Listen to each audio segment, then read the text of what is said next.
So I can't believe it's already been 3 years in the Netherlands. There's been lots of highs and lows over the last few years. And what I thought I'd do is do a recap. And for those that are looking to maybe move abroad, try something different, I thought I'd give you a bit of an insight into the way that our lives have been over the last 3 years. And hopefully that's helpful for your own growth and development for those that are looking to make the same plunge as we did as well. So we arrived in the Netherlands exactly 3 years ago. Such a different experience when we arrived. So we arrived, we left Australia when it was 35 degrees. We landed, it was absolutely freezing and raining and dark. We came in February, obviously. So therefore there was a bit of an adjustment there for that. And the biggest thing for us was that everything was different. Everything was new. So when we arrived, we were put into an apartment in Den Haag. Very different city to what we're used to coming from where we do in Australia. The amazing buildings, having the first time having, Dutch fries, jumping on a train and hoping that we were going to end up where we were, where we needed to be. There were a few times where we went the wrong way, and having young children and those types of things were really challenging, trying to carry them around, trying to keep them focused, but also trying to navigate through a busy European city as well. As we did begin to really feel around, and the biggest thing for us was schooling for the kids. The school that we put the kids through to fell through. But we were very lucky that my wife is a great researcher, and she had a couple of backups. And what we found is that we were able to move to a beautiful city, which had a school that was just opening up, which was fantastic. I remember getting to the school the first time. It was pouring down rain. We were so late trying to get the kids out of there to actually have a look and see the school. So we ended up catching a taxi from the train station. It cost us an absolute fortune. But as soon as we arrived at that school, we definitely fell in love with it, and it was something that we thought would work for our children. And then that made us actively start looking for accommodation and apartments within that vicinity to make it easier for travel and transportation. When I look at that first 6 months of coming to the Netherlands, some of the things that really resonate with me is the food. So like I said, trying Dutch pancakes, bitterballen, all those types of things were very, very different. Really understanding, like I said, the public transport system. We were catching trains everywhere. Even me starting my new job and jumping on a train and seeing how it worked, trying to work out when something went wrong. Obviously, you'd hear it all in Dutch, so you'd be talking to people around you. And that's what's great about the Netherlands, is that luckily for me, English is something that is very common here. Although, sometimes you are in certain parts of the Netherlands where it's really only Dutch, and you really have to try and get around. That's why I guess Google Translate is a fantastic app as well for that, and that's helped us significantly. But really, traveling around not only within the Netherlands but also around Europe, we made the most of it within the first year. Coming from Australia, everything is at a distance generally. So if you jump on a plane to any other state in Australia, you're at least on there for 2 or 3 hours before you actually get to another state, and you're still in Australia. You might get better weather, you might get a different, somewhat of a tropical feel, for example, but that's probably the variation. Whereas in Europe, it's amazing. You can jump in a car, you drive a few hours in the Netherlands, and you're in Germany, you're in Belgium, those types of things, which is amazing. And you're dealing with a different culture, different food, different experience, which blew our minds. One of the things that we did was go to Disneyland in France, because that was something that we promised the kids before we came over, and we absolutely loved that experience as well. So that was the first year, was really this overwhelmingness of different things that were happening. Every day was uncomfortable. Every day we had to work things out. The food was different. The supermarkets, the shopping was different. Understanding how the euro worked in comparison to the Australian dollar was something that we used to always sort of juggle with as well. But that first year was more a honeymoon period, in the fact that you felt like you were on a holiday for a year, and really trying to settle in and work it all out. And I think in that year, in the back of your head, you've always got this thing of, hey, I can always go back home if this is not working out for us. In the second year, things get a little bit normal. So you start getting into a little bit more of a routine.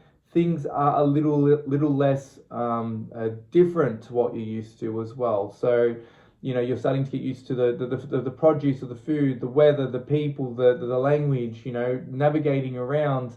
You know, when we first started, we had a buck Fiat, so a bucket bike where the kids would be thrown in. My poor wife would be riding that one, for example, taking them into school in rain and all sorts of conditions, and just putting up with it. You know, even taking my daughter to her sporting events, jumping on a train and going in the middle of nowhere, walking because we didn't have a car. When we looked at the second year, we did get a car, so we were able to move around a lot more rather than renting it from a rental place. We were able to explore a lot more. It made life a lot easier. Our kids started getting closer connections with friends. We also started connecting a little bit more with expat families as well, and starting to go over to their houses for dinner or going out for drinks and those types of things. So it became a little bit more normal. Travel was a little bit less. We did a little bit less in the second year, but we still had a few trips that were important, especially to break up the winter. So we went to Portugal, for example, in February, which gave us 26 or 28 degree weather rather than the 2 or the -2s that you get in the Netherlands. Still struggles. You know, I think every day was still something different that would happen, or a new bill, or something that wouldn't work, or something that was so different for us. So like the health care system is very different here to what we had in Australia. You know, even the schooling system and the way they do things here is such a different feel. And it's nice to some degree because it's different, but in other ways it does grate on you because you're so used to a particular school or a particular way of living, and when things change, you know, you feel really uncomfortable. You accept it in some days, but some days you just can't. You're fatigued. All you really want to do is get back into the old way. But you obviously then remember that this is why you're here, is to feel uncomfortable, to really do something different, experience something, learn something new, and really develop not only as a person but us as a family as well. As we headed into the third year, once again it became even more normal and we got into more of a routine. So I think we've travelled a lot less in the last year. You know, we've obviously starting to get into that routine of school, sport. You know, weekends are full of doing things generally as well. And it's almost similar to where we were in Australia, where you start getting into a routine. We're starting to see that Dutch families are becoming a little bit more welcoming to us, or actually accepting us within their friendship groups, if not making an effort to speak to us in English. That was definitely some of the challenge that we had initially when we did come on board, is that we were in groups of, say, Dutch families where they would only speak in Dutch to each other, which we completely obviously recognised given we're in the Netherlands, so we didn't expect anything more. But then over time, we've noticed now that they will make an effort to try and talk to us. You know, I guess as far as Dutch for me and my wife, it's very, we do our best, but it is still, you know, a different language. We're still struggling with it a little bit. Our daughter is amazing and our son are quite good at Dutch. But now we're noticing that they're accepting us more, you know, they're making an effort more, you know, our kids are going to Dutch families' homes for play dates and those types of things, which is really great for the kids. But it did take 3 years for us to get there, which was, you know, obviously a challenge of its own as well.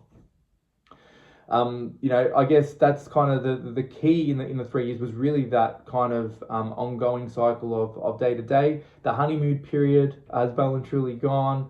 And as we're looking into the year ahead, it's more about, well, what's next for us? Do we stay in the Netherlands? Is something where we, you know, really segment our family and continue to be here long term? Do we go to another country and experience this again? Or do we end up going home to really get back into where we were? No doubt there'll be a reverse culture shock there if we did head that way as well.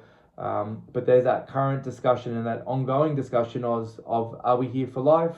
Or do we need to try something different, or do we go back home as well? So it's been an amazing experience. For those that are considering it, I highly recommend it. To be honest, I think I've seen my family grow significantly, even for myself. There are days, like I said, that I struggle, but the reality is that I know for a fact that wherever we end up in the future, whether it's here or somewhere else, these life experiences will always be there for me and my family. So as always, I love bringing these to you all. Feel free to comment if you've got anything that you resonate with or any challenges to what I've said. Like, subscribe, do all those things. And looking forward to continuing to bring these videos to you week on week. Until then, looking forward to connecting with you all next time.